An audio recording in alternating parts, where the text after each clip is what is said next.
नमस्कार. सोलापूरचा पुणेरी तडका चॅनलमध्ये तुमचं खूप खूप स्वागत. आज आपण संक्रांतीच्या आदल्या दिवशी म्हणजे भोगीच्या दिवशी बनणारी, महाराष्ट्रात प्रत्येक घराघरात बनणारी अशी मिक्स भाज्यांची भाजी म्हणजेच भोगीची भाजी किंवा याला बऱ्याच ठिकाणी लेकरुवाळी भाजी, त्याचबरोबर काही ठिकाणी याला खेंगट असंही म्हणतात. अगदी पारंपरिक पद्धतीने आपण वाटण बनवून ही भाजी बनवणार आहोत. या वाटणामुळे भाजीला मस्त असा तवंग, त्याचबरोबर चमचमीतपणा येणार आहे. ही चमचमीत मिक्स भाज्यांची भोगीची भाजी बनण्यासाठी वाटणामध्ये जे पदार्थांचं योग्य प्रमाण आहे हे जाणून घेण्यासाठी हा व्हिडिओ शेवटपर्यंत नक्की पहा. या भाजीबरोबर मी संक्रांतीला आवर्जून बनणारी बाजरीची, तीळ लावलेली बाजरीची भाकरी असा बेत केलेला आहे. ही संक्रांत स्पेशल व्हेज थाली रेसिपी आज आपण पाहणार आहोत. अशा छान छान रेसिपी पाहण्यासाठी आणि व्हिडिओचं नोटिफिकेशन तुम्हाला प्रथम मिळण्यासाठी आपल्या चॅनलला लाईक करा आणि खाली जे शेजारील बेल बटन आहे ते क्लिक करा. त्याचबरोबर व्हिडिओला लाईक करा. तर मग ही स्पेशल वाटण असलेली चमचमीत अशी भोगीची भाजी, मिक्स भाजी कशी करायची ते पटकन पाहूयात. ही संक्रांती स्पेशल भोगीची भाजी बनवण्यासाठी आपल्याला लागणार आहेत भरपूर अशा शेंगभाज्या, पालेभाज्या आणि फळभाज्या. प्रथम आपण पाहू शेंगभाज्या. तर इथे मी अर्धी वाटी हरभरा, ओला हरभरा जो असतो तो हिरवा, तो सोलून घेतला आहे. त्यानंतर अर्धी वाटी मी मटार सोलून घेतलेत. त्यानंतर अर्धी वाटी पावटा घेतलेला आहे. त्यानंतर इथे मी अर्धी वाटी श्रावणी घेवडा जो असतो तो कट करून घेतला आहे, ज्याला आपण फ्रेंच बीन्स म्हणतो. त्यानंतर एक 4-5 बोरं घेतलेली आहेत. या दिवसामध्ये भरपूर अशा शेतामध्ये भाज्या येतात, त्या भाज्यांची ही भाजी असते. त्यानंतर आपण इथे पापडी घेतली अर्धी वाटी पापडी आणि शेवटी आपण अर्धी वाटी साधा घेवडा जो असतो तो घेतलेला आहे. काही जण छोट्या बोरांऐवजी मोठी काशी बोरं जी असतात तीसुद्धा वापरतात. त्यानंतर आपण इथे अर्धी वाटी शेंगदाणे पाण्यात भिजवून घेतलेले आहेत. एक अर्धा तास मी भिजायला ठेवले होते. याऐवजी तुम्ही ओल्या शेंगा ज्या असतात त्याचीही शेंगदाणे वापरू शकता. या शेंगभाज्या ज्या आहेत त्या बऱ्यापैकी सारख्याच दिसतात, तर आपण याच्यामध्ये काय फरक आहे हे पाहूयात. ही जी अशी सी आकारासारखी दिसते आणि थोडी टपोरी दिसते त्याला आपण पावटा म्हणतो. ही जी चपटी आणि थोडीशी मोठी जी शेंग आहे त्याला आपण पापडी म्हणतो.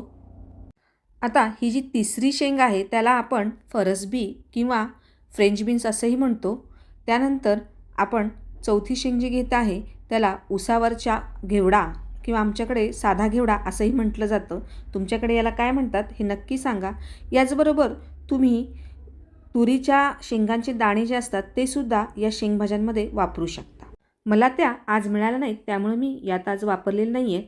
आता आपण कोणकोणत्या पालेभाज्या लागतात ते पाहूयात. इथे मी 1 कप मेथी घेतलेली आहे. त्यानंतर 1 कप पालक घेतलेला आहे.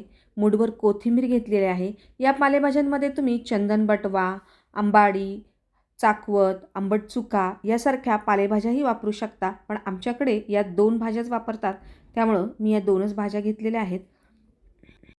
आता नंबर लागतो फळभाज्यांचा. इथे मी 2 मध्यम आकाराची वांगी मोठी चिरून घेतलेली आहेत आणि ते हळदीच्या पाण्यामध्ये टाकले जेणेकरून ती काळी पडणार नाहीत. त्याचबरोबर 1 मोठा गाजर मोठ्या फोडी केलेल्या आहेत त्याच्यात, तोही त्यात टाकलेला आहे आणि 1 मोठा बटाटा जो आहे तोही मोठ्या फोडी करून याच्यामध्ये पाण्यामध्ये घातलेला आहे आणि 1 मोठा टोमॅटो चिरून घेतलेला आहे, तोही मोठ्या फोडी केलेलाच आहे. आता या भाजीसाठी जे महत्त्वाचं आहे ते म्हणजे स्पेशल असं वाटण. तर या वाटणासाठी आपल्याला काय काय लागणार आहे ते आपण पाहू.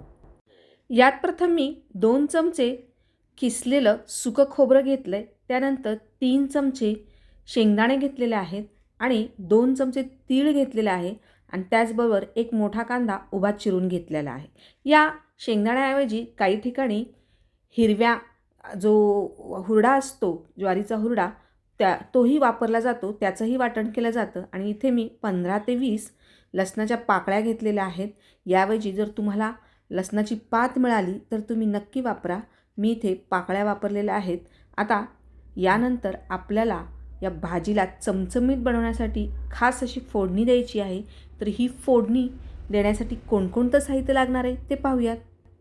आपलं वाटणच एवढं स्पेशल असणार आहे की त्यामुळे आपल्याला कुठलेही अधिकचे मसाले जसे गरम मसाला, खडे मसाले किंवा किचन किंग मसाला असा कुठलाही मसाला वापरायची गरज नाही आहे. तर इथे मी 1 चमचा मोहरी घेतली, अर्धा चमचा जिरे घेतले, त्याचबरोबर 10 ते 12 कढीपत्त्याची पानं घेतली आहेत, एक पाव चमचा हिंग घेतलेला आहे, मीठ घेतलेलं आहे, चवीनुसार आपण हे वापरणार आहोत. त्यानंतर आपण इथे 1 चमचा लाल तिखट घेतलेला आहे, पाव चमचा हळद घेतलेली आहे, त्यानंतर 2 चमचे कांदा लसूण मसाला जो तुम्ही नेहमीच्या भाजीसाठी वापरता तो घेतलेला आहे.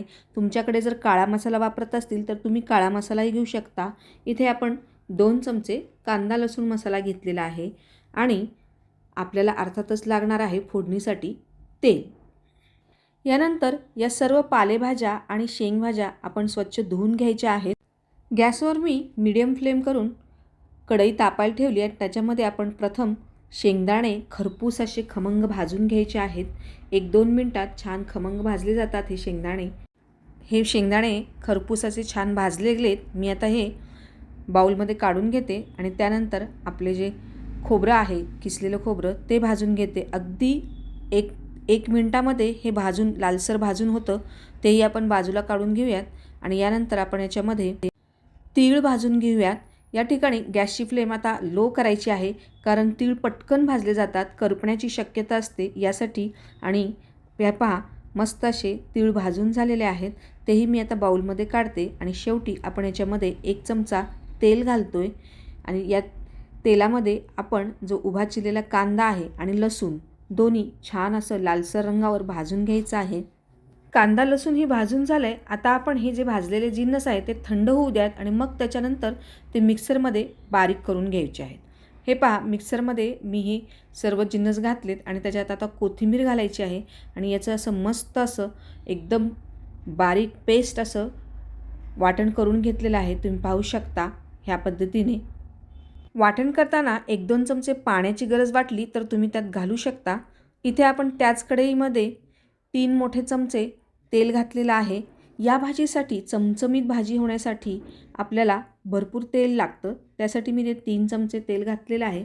याच्यात प्रथम तेल तापलं की आपण मोहरी, त्यानंतर मोहरी तडतडली की लगेच जिरे घालायचे आहेत. कढीपत्त्याची पानं मी घालत आहे. कढीपत्ताही छान भाजला गेला. यात आता आपण जे वाटण केले ते घालायचं आहे. या मिक्सरच्या भांड्यात एक अर्धा कप पाणी घालून ते या वाटणात घालायचं आहे आणि वाटण तेल सुटेपर्यंत छान असं तेलामध्ये फ्राय करून घ्यायचं आहे. हे वाटण जितकं व्यवस्थित तेल सुटेपर्यंत तेलात फ्राय कराल तितकी भाजी आपली चमचमीत होते. तुम्ही पाहू शकताय वाटणाला चांगलं तेल सुटलं आहे. याच्यात आपण आता मसाले घातले आहेत, ते म्हणजे हळद, तिखट, कांदा लसूण मसाला, हिंग. आणि आता परत एकदा व्यवस्थित हे मसाले भाजून घेऊयात. आणि यानंतर याच्यामध्ये आपण प्रथम सर्व फळभाज्या घालायच्या आहेत. फळभाज्यानंतर शेंगभाज्या घालायच्या आहेत, ज्या धुवून घेतलेल्या आहेत मी. यानंतर सर्व भाज्या व्यवस्थित मिक्स करून घेऊयात. आणि शेवटी मी यात चिरून घेतलेल्या पालेभाज्या ज्या मी धुतल्या होत्या आणि परत चिरून घेतलेल्या आहेत बारीक, त्या घातलेल्या आहेत.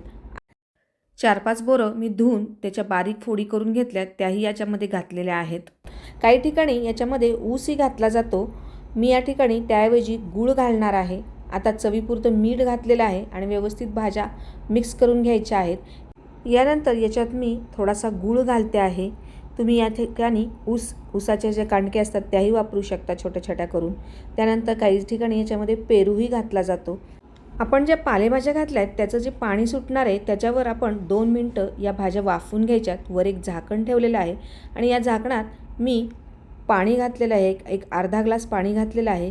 हे पाणी गरम झालं की आपण 1-2 मिनटानंतर हे पाणी गरम झालं की आपण हे पाणी परत भाजीत घालून त्या पाण्यातच परत आणखी व्यवस्थित या भाज्या सर्व शिजवून घेणार आहोत. हे पहा पाणी गरम झालेलं आहे. आता आपण हे पाणी या भाजींमध्ये घालून घेऊयात. आता परत झाकण झाकून एक 5 ते 7 मिनटं आपण ही भाजी शिजवून घेणार आहोत. मस्त त्याला तेलाचा तवंग सुटेपर्यंत आपण ही भाजी वाफवून घेतलेली आहे. तुम्ही पाहू शकता मस्त असं तेलाचा तवंग सुटलेला आहे, म्हणजे भाज्या व्यवस्थित शिजल्या आहेत आणि कुठेही भाजी अति शिजलेली नाही. बटाटा म्हणा किंवा वांगी म्हणा किंवा इतर शेंगभाज्या. आपली संक्रांती स्पेशल व्हेज थाली तयार आहे. मी ही भोगीची भाजी तीळ लावलेली भाकरीबरोबर सर्व केलेली आहे. त्याचबरोबर तिळगुळाच्या वड्याही ठेवलेल्या आहेत. मस्त असा बेत जमून आलेला आहे. भाजी अगदी चमचमीत, तिखट आणि तितकीच स्वादिष्ट झालेली आहे. आपण जे स्पेशल वाटण वापरलं त्याच्यामुळं ही भाजी इतकी टेस्टी चमचमीत झालेली आहे. ही भोगीची भाजीची रेसिपी तुम्हाला जर आवडली असेल तर आपल्या चॅनलला पटकन सबस्क्राईब करा, व्हिडिओला लाईक करा आणि कमेंट करायला विसरू नका. गरम गरम भाजी आणि भाकरी, वा वा, काय मस्त असं छान असं तोंडाला पाणी सुटलंय. आता मी याचा एक घास खाऊन बघते. वा, अगदी चमचमीत. परत भेटूयात अशाच एका नवीन रेसिपीसहित. तोपर्यंत मस्त खा, स्वस्त राहा. धन्यवाद.